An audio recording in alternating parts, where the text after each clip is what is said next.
শুধু পেঁয়াজ দিয়ে তেলাপিয়া মাছের ভুনা আজকে আমি রান্না করব। এখন আমি কড়াইয়ের মধ্যে তেল দিয়ে দিচ্ছি। কড়াইটা ভালো করে গরম করে নিছি। ভালো করে গরম করে নিতে হবে আগে। এখন তেল গরম করে নিতে হবে, না হলে কড়াই মাছ লেগে যেতে পারে। মাছগুলো আমি আগে থেকে লবণ, হলুদ আর একটু গুঁড়া মরিচ দিয়ে ভালো করে মাখিয়ে রাখছি।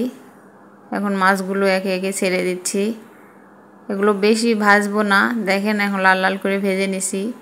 বেশি কড়া করে ভাজলে মাছের স্বাদ থাকে না, কারণ পরে আমি পেঁয়াজ দিয়ে ভুনা করব, এই জন্য। এখন এক এক করে আমি সব মাছ ভালো করে ভেজে নিব। আবার তেলের মধ্যে মাছ ছেড়ে দিচ্ছি। সব মাছগুলোই আমি এভাবে ভেজে নিব।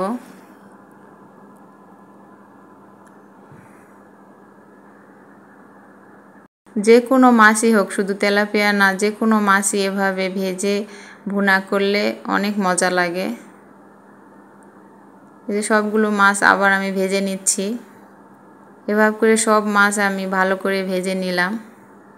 এখন ওই তেলে পেঁয়াজ কুচি দিয়ে দিচ্ছি। একটু বেশি করে পেঁয়াজ কুচি দিব, কারণ আমি শুধু পেঁয়াজ দিয়ে মাছটা ভুনা করব, এই জন্য। তবে আপনারা চাইলে এখানে পেঁয়াজ বাটাটাও অ্যাড করতে পারেন। পেঁয়াজ বাটা দিয়েও মাছ ভুনা করা যায়।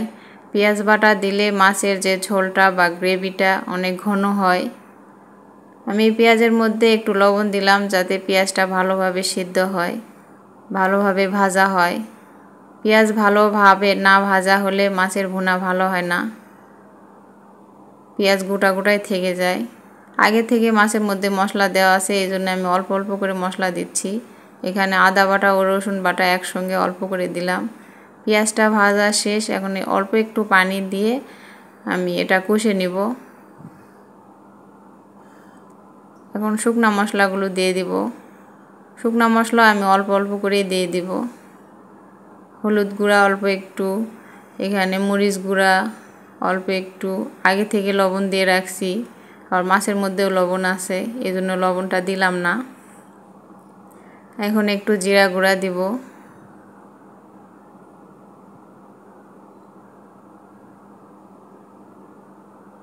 মশলা কষা শেষ, মাছগুলো দিয়ে দিচ্ছি। এই মশলার সঙ্গে মাছগুলো ভালো করে মিক্স করে কষে নিব।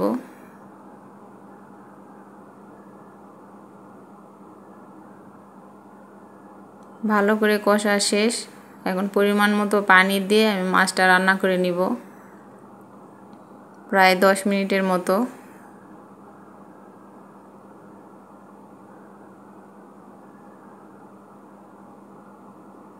দেখেন ঝোলটা কত সুন্দর ফুটে গেছে।